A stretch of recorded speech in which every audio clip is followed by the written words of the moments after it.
Alright, we're going. Okay. Hi. We're group 3, right? Yes. This is group 3 for discussion post 6. I'm Lexi. I'm Rachel. I'm Jordan. I'm Caitlin. And I'm Braylon. Here, you want to scoot in a little bit? Yeah. Should we do group questions first? I am let's fine, do that. however So we dive on in. want to do it. I feel Let's like start ours are with the good ones. first. Yeah, the first part though. Should we go by questions by the questions? Does that make sense? Like start with Yes. each section of the post. Like start with post number 1. Oh, totally. That Okay. makes sense to me. I don't even remember what the questions are. Yeah, I didn't write them Anyway. like that, but we'll figure it out. I'll start. I think this is like a good maybe intro question. Mhm. Besides having to have teachers teach the test, because that's obviously very enforced by No Child Left Behind, Mm-hmm. what other ways has making teachers teach the test affected students who are learning English and how we're going to teach them? So to summarize. That was my question. That was mine perfect. to you too. Perfect. How do we plan on bridging that gap? Because that's Yeah, going to be really difficult, and Yeah. so I'm just wondering how maybe where our thoughts are right now. We can just share a little bit. I don't know. That's something I'm nervous for if I get ELLs and Totally. having to teach.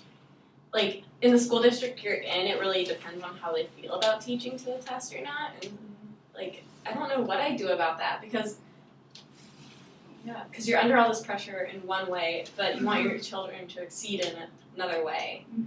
So what's I a actually good responded back to something that you wrote about scaffolding thing? and the visual scaffolding, how Yeah, that yeah. helps ELLs. Oh yeah. And maybe if the standardized test incorporated more a visual type test, then maybe that would also help. Totally. Instead of it just being here's the booklet, let's do this. Yeah, it could be. yeah. I think it could definitely be more interactive, and I think the only reason it is booklet is because I think that's easier to grade and to track Yeah. results. Okay. But I don't think you're going to get especially accurate results for ELLs. No. You're not going to. No. So, but I think that could also be toward any child. A lot of Yeah. children, I think, test differently Mhm. on paper than if you just talk to them in person and see where their learning is and where they're at. So, I had a comment for yours Totally. about this question. I was just talking about a lot of the kids in my practicum succeed the most when they have choice of what they're doing, and it's really evident. Which is hard because when you're teaching to the test, you have certain things you need to be doing. But I guess just finding ways to make it a little bit more flexible, without having to be we have to teach like this. We need to teach this lesson this way. Try and be more creative with yeah. Okay. teaching to the test so that kids can have that choice. Because in my experience, at least, I've seen kids succeed better when they have choice. And definitely and definitely incorporating those creative things that are outside of teaching the test. But it just makes me so sad because a lot of the teachers that I've worked with, some of the assignments they'll have is math, that is example problems from the test. And I'm just I understand why we're doing this, but at the same time I'm just I wish that there was other things we could do with this time that the students would gain the same knowledge. So it's I understand both sides, and I'm nervous about bridging that gap personally. Yeah. I don't know. What I was gonna say is, I think more vocal things, talking, is definitely what I've from this post is what I've learned the most about.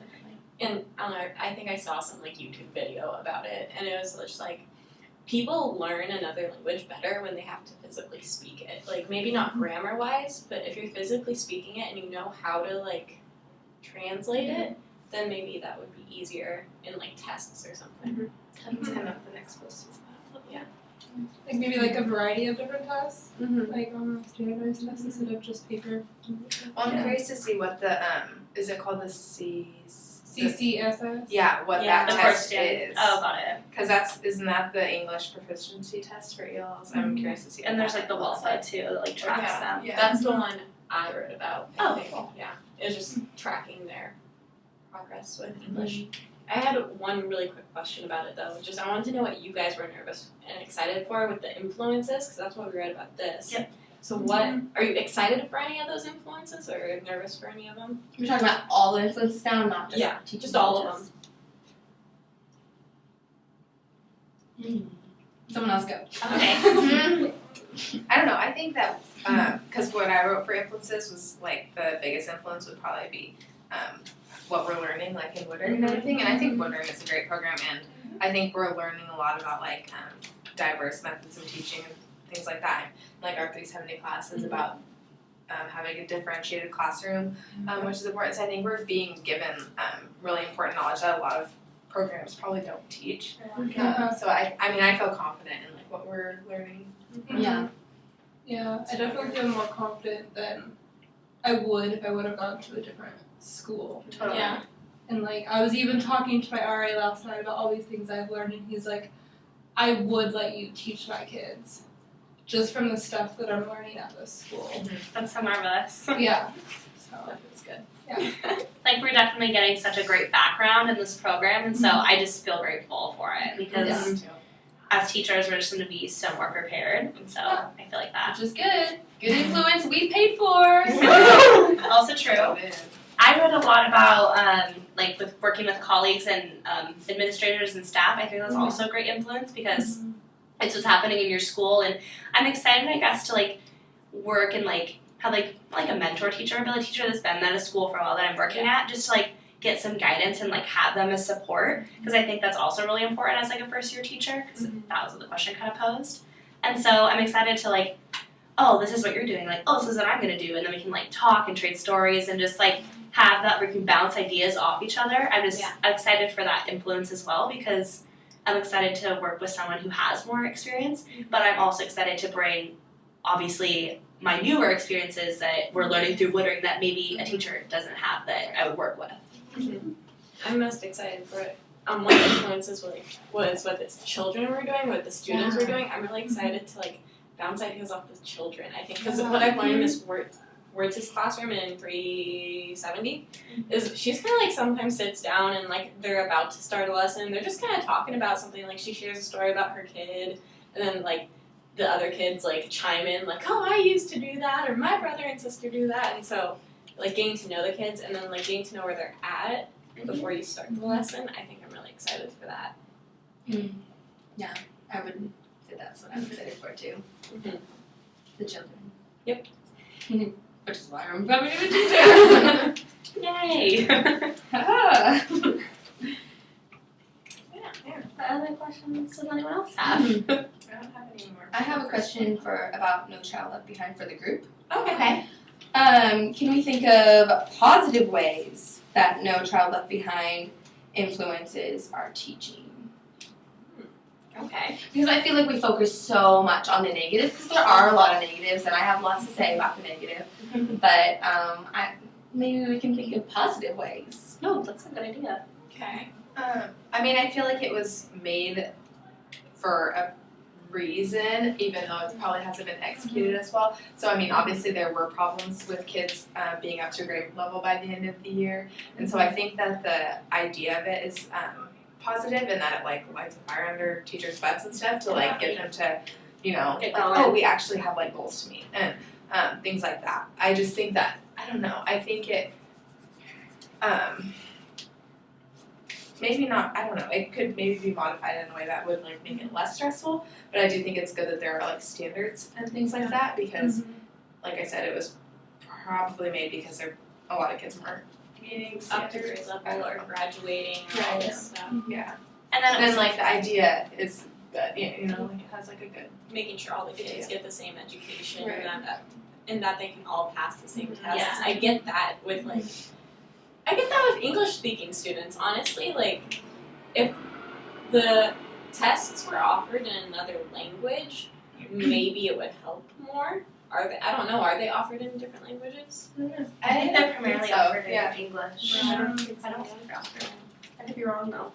Well, okay, very limited knowledge here. Yeah. But so for ELLs, they usually have special testing with the ELL specialist, and if they need to, the ELL specialist can take more time in explaining the question so that they fully understand. And so they do get more support. Oh yes. Good. And they get like extra time. So they They get extra do. time, they Oh, get I was extra about to ask that. support. What is it? It was in like a little box I remember reading. Yeah, But- somewhere. They do get like a differentiated testing environment, so that definitely helps, I think. but still, I think it would still be a rough test. Yeah. That's undeniable. Just high stakes tests in general are hard for Yeah, students. I think the best way I got through it was just thinking like, oh, I'll pass it. It's not a big deal. Like I just never made it a big deal in my head, and if I ever did make it a big deal, I might have not done as well. I think That's interesting. I think No Child Left Behind definitely is making sure that everyone's passing in all the states instead of having those different standards. So it's definitely increasing the graduation rate, but obviously it's not getting executed the best. But I think that the reason behind the legislation is for good intent, and I think that eventually, once all the kinks get worked out, I think it is going to be a lot better. I think we're still just in that like process of figuring all those out. Yeah, So- like Yeah. a universal standard. Totally. So I think there definitely is perks, but I agree. We definitely look at the negatives for that first, especially as incoming teachers or as teachers or even as parents just watching their kids take those tests, because I would be scared as a parent watching my kid start taking these tests at such a young age. Like that's a lot of pressure that a second grader doesn't need. No. They're just trying to figure out reading, like on a Exactly. high level. Poor kids. Good question. Yeah. That definitely like spun my thinking. I liked that. That threw me off guard. Yeah. I was like, whoa, it can be good? What? Let's Yeah. think about that one. Good question. Thanks. So, next question? Yeah, number 2. Or are we just like, what are we just, I don't know, talking? I don't know. Having a conversation. I had a question for Caitlin. Hi. I was just wondering if you could explain personal intention versus and social convention.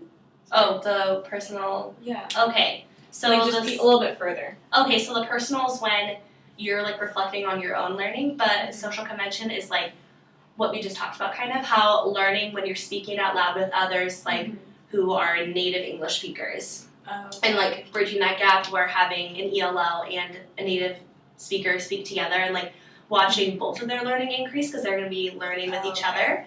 So it's that whole concept versus like personals, oh, I'm going to sit here and say a speech as many times as I can and get it as perfect as I can. It's like testing for like fluency. Okay. But like social is when, oh, we're gonna have a conversation, Braylon, and I'm an ELL student and it's gonna be really hard for me, but you're gonna help me, and so it's gonna help both of us learn. Okay. So it's good because I think you need to incorporate both as a teacher, Mhm. but I definitely prefer the social because Yeah. that's going to be rough, especially if you have a shy student who doesn't want to talk. And I know that for me, I was so shy for the longest time when I was little, Mhm. so I couldn't imagine being an ELL and struggling to be able to speak in English with all these other English speakers around me. And so I would try to like slowly incorporate that, but I think that it shows that it's higher, like there's higher success rates if you're doing it socially, not just Yeah. like this is a sentence we're all gonna say together. It's more natural. So that's kind of what that is. I hope that explained it. I like that. I just had a comment for Braylon. The part where you're talking about the I do, we do, you do, and how like it's really effective. And that's I don't know if you guys read that part, but about how like a teacher will give an example of what's to be done and then do it together and then the kids do it. Yeah, I just think it's really effective because then the expectations are set and it's not kind of like It's not a mystery. yeah, it's not a mystery. You're not confused about what's to be done. You're not confused about what's supposed to look like, etc. I know I do best on even like now when a teacher gives me like when they give me an assignment and they like show you exactly what they want it Yeah, to look like a teacher gives an example of a student essay or, you know, and you're like, oh, okay, this is the standard. Like, Yeah. I have to This is what they're looking for. Yeah. Yeah. And then I feel like especially as a young student, then if you're like doing it as a group, it's like everyone has an expectation where, oh, I can do this too, because the whole class can do it too. So I think it instills confidence too in the class. Like I can do it as a teacher, but I know everyone in this class can as well. So I think that's a great confidence builder, especially for students who would be too shy to be like, oh, I have to do this whole assignment on my own. Oh my goodness, this is going to be scary. Like, And That's like in my practicum, it kind of relates back to that. Whenever they do writing assignments, she does it with them, but she does it from her own experience. So like, here's how I do it. Here's my experiences, and then she'll make mistakes. Like, oh look, I made a mistake, and she'll go back. yeah, And teach a I think strategy. it's okay, but just in case. Going back.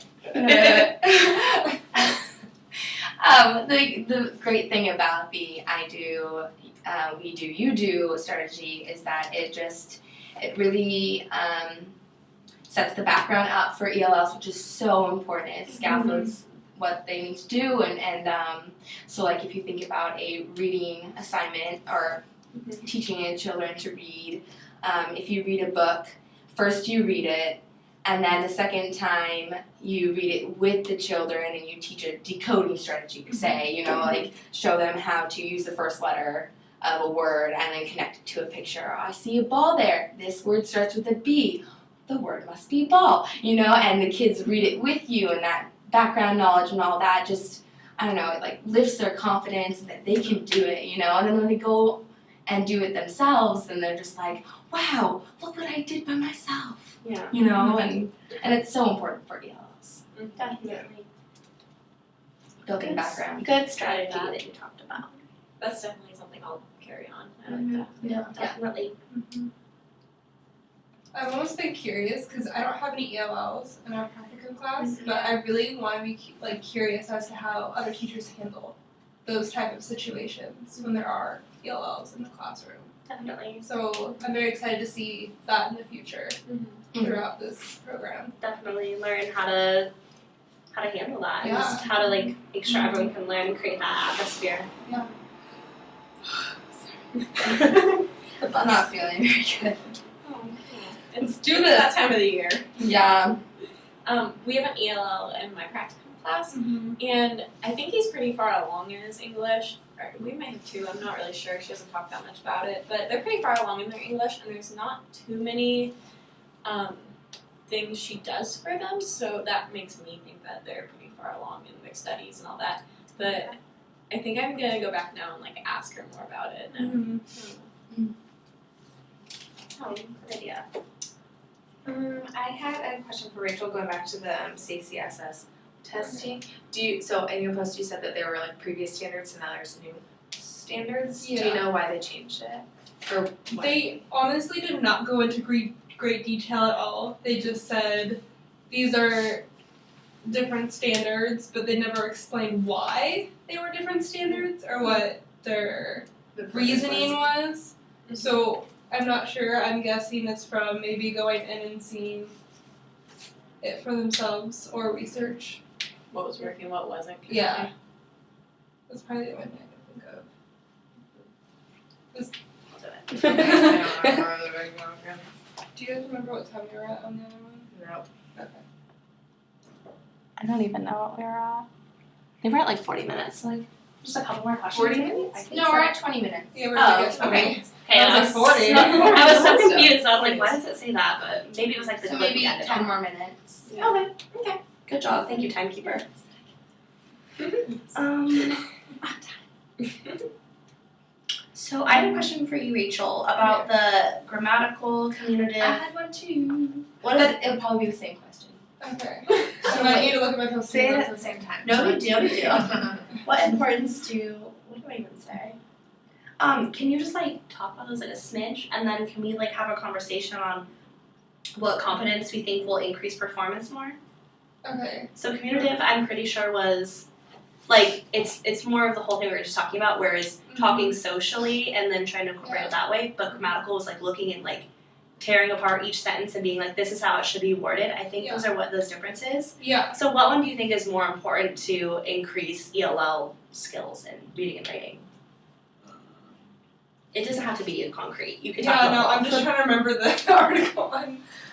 I had a comment about that, which I do think, I won't say my comment, that grammatical competence really reminded me of this thing called academic language, and communicative competence reminded me of social language, and so I thought it was just interesting that these authors used those words instead of the words we're more used to.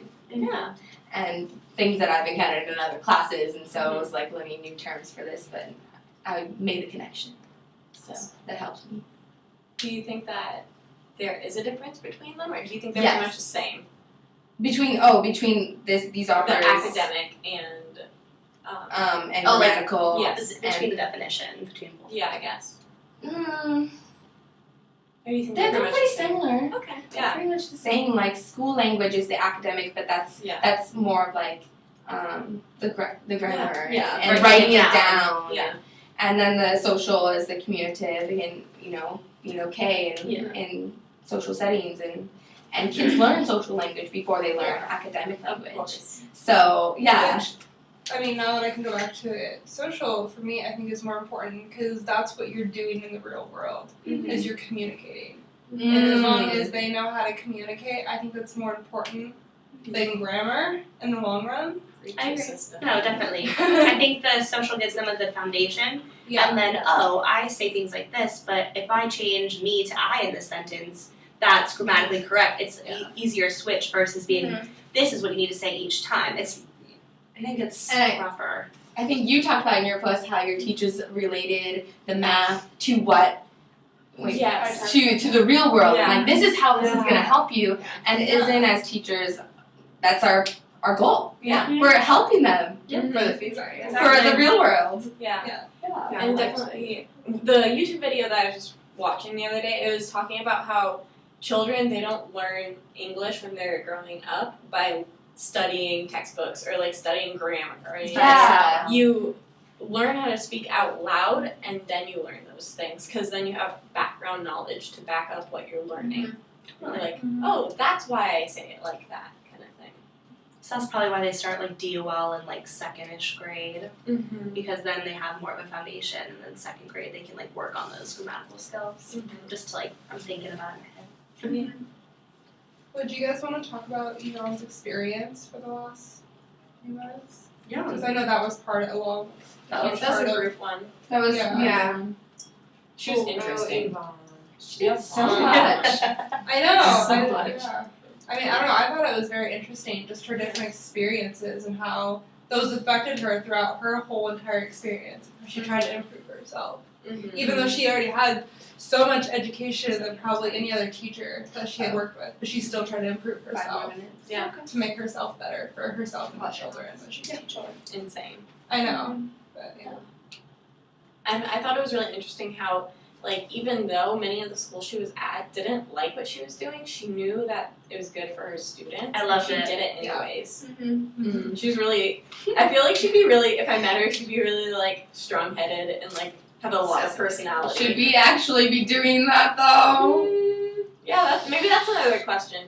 Should you go along kind of Yvonne's road? Should and you go on kind your of- own path, or should you Yeah. try to stay to like social norms, Yeah. or like school norms? I guess is better. Yeah, school norms. Well, I don't know, but like the school. because it was like the administrator of wasn't it like the Spanish administrator was like probably shouldn't be doing that. I don't know, I she feel like was that's kind of important like She people was were getting teaching upset. social rather than like academic in her Mhm. Spanish classes, and she was doing her own like vocab lists that the students wanted to know, and the Spanish department was like, no, Well, like Yeah. the can't do point- that. I was looking ahead to next week's, but in one thing it said that like the point of language classes is to get you ready for the real world. So the real Yeah. world. So the point of language class is to teach you like the grammar and the like technique. structure and things like that. And it's supposed to prepare you to go out into the world and like do then like from there do the social thing. Okay. So I don't know. So I think that like she was doing what she thought was right, which I think the social aspect of language and stuff is important too. But also it was like her boss pretty much was like, don't do that. Yeah. I mean, that would be That makes sense what you just said. That Yeah. classes are for grammar and Yeah. like real world experiences for social language. But at the same time, in high school, I was taking Spanish. I had zero social Spanish. Like Right. I could go just Same talk to thing. someone, and I had zero motivation to do that. Yeah. But I still had to take a Spanish class, and I was still struggling through it. So what do you do then? Because I mean, Good I point. felt like I never felt confident speaking Spanish, even in the Spanish class where other people were Right. struggling. Because I never really had that social experience. I mean, if she would have given us that social experience, like taking a trip or just like communicating with native speakers, I think that would have made me feel more better rather than just like Do you think you would have learned better if you would have had the social experience first, not knowing any Spanish, or do you think you would have learned better That's if a you good had the like structure and then went to the native like world? I think it might be harder to do social than grammar because I feel like it would be harder to get into, well, I know how to say it, but I don't know how to write it. And I say that not necessarily from experience, but from the native speakers at my high school, because there's a certain class for students who can speak Spanish, but they don't know how to write it, because it's Oh, much more interesting. difficult. That's It's really- called a native Spanish writing class. That's such an interesting class for high school offering. Mine didn't Yeah. offer anything like No. that. We didn't really have a lot of Because Spanish why speaking have someone that already knows Spanish take a Spanish class just to learn how to write? I mean, Yeah. that's so pointless. But for them, they said it was so much harder because they know how to speak English, but to go back and try and figure out how to write it, I think is more difficult. So I think that like the reason why Spanish classes like in high school focus more on like the structure is because Technical. it's like you're in high school. The like what the likelihood that you've been out in the world in the Spanish speaking community is slim, and the likelihood that you'll do that after the class is greater. So I think that it's important to get like the foundation of like the structure and stuff, and then go from there. I don't know. I definitely feel I would want at least some classroom experience Right. before I went out and Right. explored it. Right. Yeah. Any last questions? You I don't think I just have one last comment. Totally, go ahead. Say it. I really, this is for Caitlin, it was more of a comment. Oh, okay. Sorry, you guys have a big job. I know, I was like, ready. Okay. No, it's just a comment. So, when you're writing about the thing you read about identifying shapes in Spanish and English, I thought that was such a great idea. Oh, cool. Yeah. I liked that too. Yeah, I worked in a kindergarten classroom or mentored, volunteered. It was for a long time. I'm gonna say it kind of worked.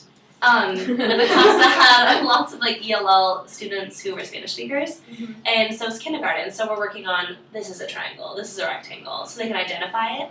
And my teacher was noticing that they were having so many difficulties, so we started saying it in Spanish and English. But they could say it in Spanish, but they needed to be able to identify in English. So they would say it both ways, so they could connect it. So like, this is gonna sound kind of weird, so it's like shapes, but it connected that circle of learning about shapes.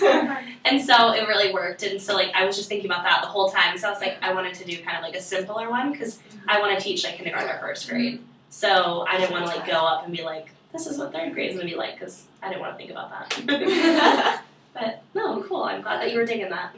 That's That's important. That's exactly what we've been talking about building background. Yeah. And connecting to your first language. And it's so much harder to learn something if someone just says it to you in your foreign language, and you know, even if they show you a picture, sometimes it's not easy to figure that out. But if someone just told you what it was, and if say I'm learning French, someone just tells me what it is in English, then you know, like boom, it's easier. Connection. Yeah. Connections, yeah.